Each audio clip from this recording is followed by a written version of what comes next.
E aí pessoal, começando aqui a resenha do capítulo 212 do mangá de Jujutsu Kaisen chamado Apodrecimento Parte 2. E começa aqui com uma espécie de um flashback, né, alguns momentos antes, a irmã do Fushiguro saindo do hospital, tá numa cadeira de rodas, né, por causa de esforço e tal. Ela não tá necessariamente impedida de andar, mas é pra fazer pouco esforço. Ela encontra ele cumprimenta, ela diz, poxa, faz muito tempo, não parece, né, mas eu sei que foi. Ele disse 1 ano e 7 meses, mais ou menos. Aí ela, por isso que é difícil andar de novo. Mano, ele falou, você ouviu dizer do jogo, né?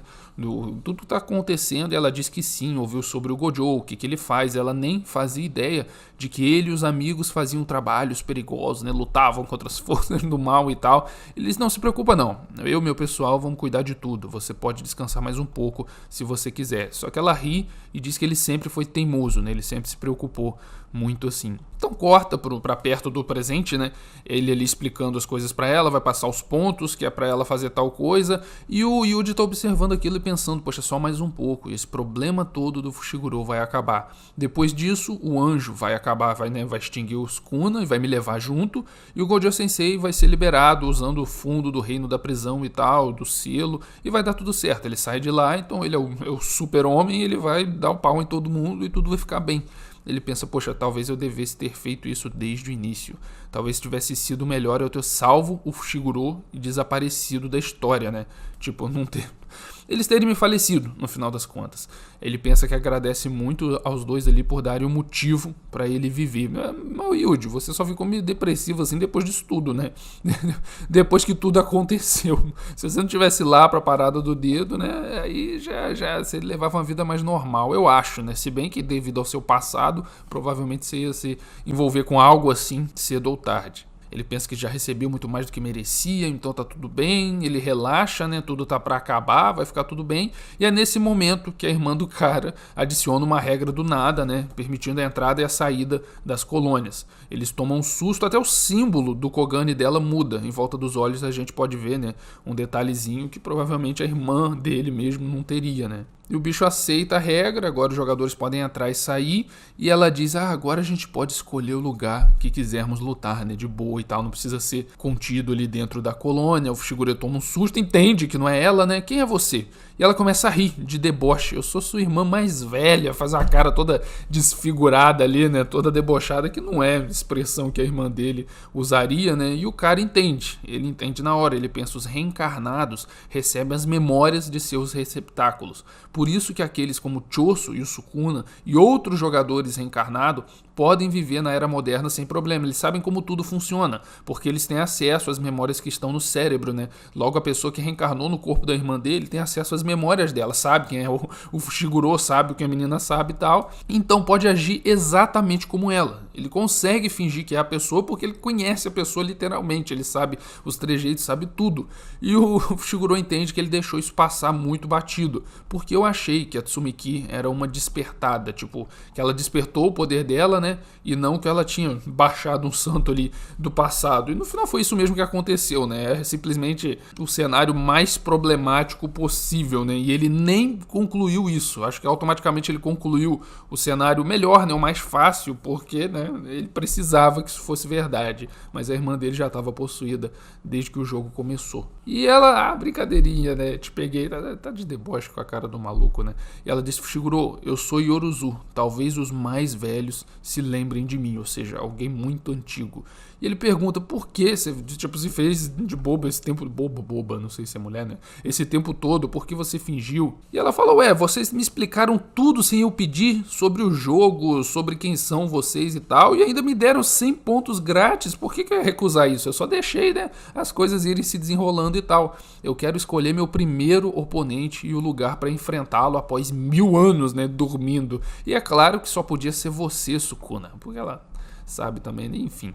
Aí cria asas de libélula ali, né? Umas asas de inseto, começam a se materializar nas costas dela e ela voa. ela dá um tchau e diz que vai estar esperando, né? Vai estar esperando até o maluco cair no pau lá com ela. A Kurusu e Yuji já estão prontos para ir atrás da mulher, né, e tal. Mas nesse momento, os Sukuna mandam o tal do submeta-se, do voto que ele tinha feito com o Yuji, né? Ih, mano, até reexplica aqui que ele fez aquele voto com o Yuji por causa de toda a treta, né, para poder voltar a assumir o corpo pro moleque não falecer, e diz que tinha duas condições. Quando ele entoar, né, submeta-se, quando ele dizer, ele vai dar o controle para os Sukuna, né, por 1 minuto, é obrigatório, faz parte. Só que em troca ele concordou que não ia falecer nem machucar ninguém. Só que também o Yuji ia esquecer desse pacto. Ele estava preparando o terreno todo para algum momento, a gente sabia desde que, né, que foi dito isso aqui. Então ele cata a Kurusu, né, e dá um mata-leão na garota, não sei o que ele faz, a menina revira os olhinhos e cai. Mas ele cata ela assim, né, no colo antes dela bater no chão com força, ele deita ela e ele explica de novo a parte do pacto, né, que ele não pode machucar nem falecer ninguém, por isso que ele só deitou a menina mesmo. O Fushiguro não entende nada, a situação ficando cada vez pior, né? Porque que o Sukuna escolheu aparecer agora. E ele diz, mas a partir daqui é tudo uma aposta. Então o dedo esquerdo do Yuji começa, eu diria apodrecer, mas é porque não dá pra gente ver, só que ele assume uma cor parecida com os dedos do Sukuna. Ou seja, é um dos dedos reais dele ali, né? O dedo de verdade. Ele arranca o dedo do Yuji, o mindinho da mão esquerda, arranca fora. Ele olha aquilo ali e tem um acesso de riso, começa a rir muito.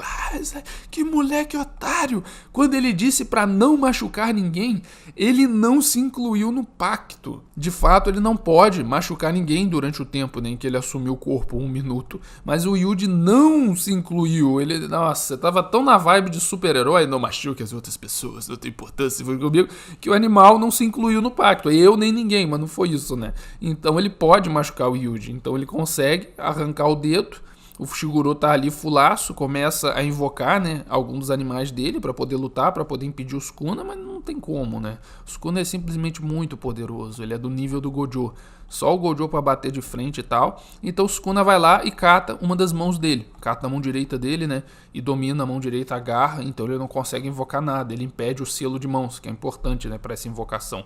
Em seguida ele agarra o Fushiguro pelo rosto e começa a forçar o dedo que ele arrancou do Yuji. Começa a forçar o dedo que ele arrancou na boca do moleque, né? Pra ele engolir o dedo. E ele não tem nem como lutar contra. Simplesmente, né? O bicho é muito poderoso. Ele tem um treco ali, na hora que engole o dedo, e o Sukuna começa a falar, você não se lembra? Eu disse pra você que ia te mostrar algo interessante. Ele disse que precisava do Megumi, né? Ele salvou o Megumi no passado. No momento em que o Megumi engole o dedo, o Yuji volta ao normal e a gente sabe o que aconteceu, né? Ele possuiu o Fushiguro. A última página tá ele lá com o Stylish, com a Transformation ali, né? O Yuji quase tem um treco, o moleque não tem um momento de descanso, é desgraça na vida dele, é doidado. E aqui eu vou pedir o seu like, se você curtiu essa resenha, se você gosta de Jujutsu Kaisen, quer que eu continue trazendo, deixa aquela força. Compartilha com seus amigos que também curtem. Mano, ainda bem que a história vai ser mais curta, porque o Yuji, nossa senhora, o Yuji só tem desgraça. É por isso que ele tem esses pensamentos meio autopresuntador aí de atentar contra a própria vida, porque depois daquele dia na escola, né, ele não tem mais uma vida normal. E é tudo água abaixo, né? O moleque só vê desgraça, o Sukuna só faz desgraça usando o corpo dele. Realmente, nisso a autora pegou pesado. Porque geralmente histórias que o personagem principal é possuído, ou ele faz amizade, né? Vide a raposa lá de Naruto, ou ele faz amizade com o ser lá, ou simplesmente o ser fica numa situação em que ele não faz nada, ele só assume o corpo de vez em quando, eu tenho que te derrotar agora, porque senão o garoto vai falecer e eu vou junto. Mas não, o Sukuna é ruim, o Sukuna sempre que pode, ou ele já presuntou o Yuji, presunta um monte de pessoas e faz um genocídio desgraçado. Isso é legal, porque isso mostra o perigo, ele quer sair do corpo do Yuji, ele não é um bicho ali que vai fazer amizade com ele, né? Ele quer sair do corpo, ele quer fugir, e ele fez até um plano pra isso, né? Agora conseguiu, ele tá no corpo do outro maluco ali. Agora, o que tá comendo a minha cabeça é, isso dali conta como um dedo ou é o dedo dele e não faz diferença? Ele passou todo pro corpo do Fushiguro, ou sabe? É porque tem gente achando que ele arrancou só um dedo, então ele pode assumir agora os dois corpos ali, o corpo do Yuji quando ele quiser e o corpo do Fushiguro. Eu entendi que não tem 15 dedos dentro do Yuji. Ele engoliu os dedos e agora tudo é o Sukuna ali dentro dele, né? E ele arrancou o dedo, passou pro Fushiguro pra dizer, agora eu assumi o seu corpo, né? Agora eu tô no seu corpo. Tanto que ele sumiu ali do corpo do Yuji.